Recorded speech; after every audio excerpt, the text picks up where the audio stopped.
1 Minute Inspirations, Henry Street Church of Christ. The call for racial, tribal, ethnic, and economic unity in the church.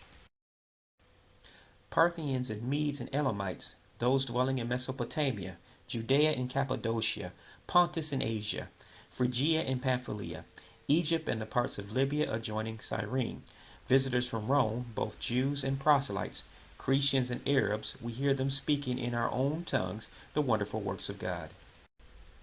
The church came from a multiracial, multi-ethnic, and multicultural group of people on its inception day nearly 2,000 years ago. That has always been the plan of God. In fact, the church's leaders, the apostles and inspired evangelists, spoke out against racial, cultural, and economic divisions in the church. Are you speaking out or continuing with the ungodly status quo that goes on in the church today around the world? Be a part of the solution and not the problem. Silence is upholding the problem.